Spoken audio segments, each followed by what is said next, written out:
News, Lagos. We move to Abuja, where e-hailing drivers have expressed concerns over the increasing rate of threats and harassment they receive from passengers on a regular basis. The drivers say their lives are at risk as they hope for an immediate solution.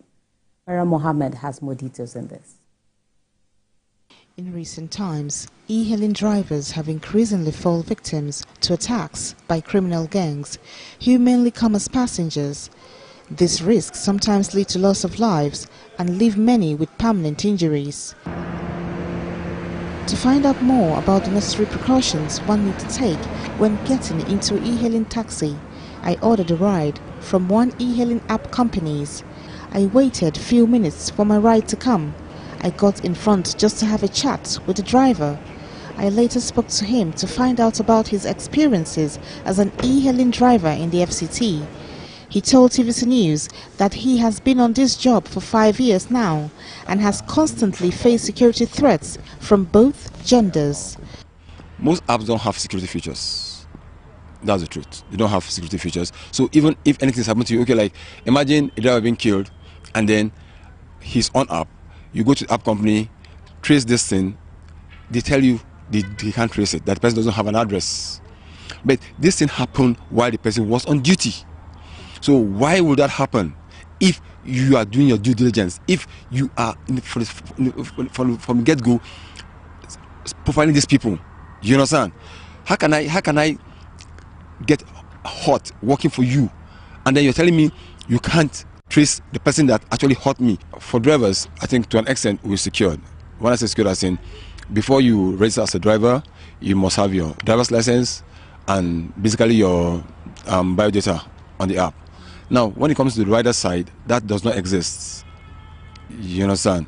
A rider can just, you have somebody who has like 5-6 different accounts because it's not attached to anything. His name is not on it. There's no means of identification. So he can decide to create 1 million accounts, you understand, and perpetrate whatever evil he wants to or she wants to with those accounts. So I feel going forward, the app companies must try to do one thing, and that is profile riders. His concerns are that most e-hailing companies are not taking adequate steps to ensure their safety. He urged the e-hailing companies to review their policies so it can be of benefit to both drivers, passengers and the companies. In a quest to find out more on what e-hailing companies are doing to solve this problem, TVC News spoke to the founder of an e-hailing company, Yakubu Muhammad, who shed light on how his company will help solve security problems. He also encouraged the federal government to ensure Nigerians have access to security agencies in various areas for 24 hours. That is why we made this robust security details where you would receive an OTP as a passenger and the driver will request for it before he starts your ride. So there is no need of going offline, because if you go offline, we can't track the driver because he will say, okay, let's go offline. No, that is why are they going offline? It's because of the rate of the charges they get from the other e-hailing is too much on them. So we are trying to see how we can bring down the charges so that it doesn't even encourage them to go offline. This is the driver's app. The driver's app gives us the pickup location and then the drop-off. Once the driver accepts, it gives seconds to accept. Now it generates an OTP. I'm using my name. This is Yakubu Audu. It generates an OTP and tells you the kind of car the person is coming with, the color and the plate number. And this OTP now is here. It tells you the pickup and everything. The amount is there. So if the driver arrives, as soon as it arrives, it gets it requests for an OTP. This is the place for an OTP because you have to impute an OTP. If you impute the wrong OTP, it will not go through. The OTP is 4836. So let's impute 4836. 4836. Done. Confirm.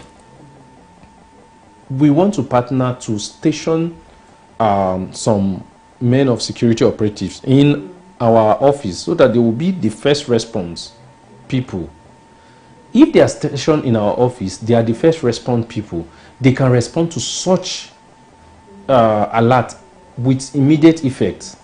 So as they are responding to it, and we also find the nearest police station so that we can close down the crime area. And once we close down the crime area, we know that this person will not go beyond this place.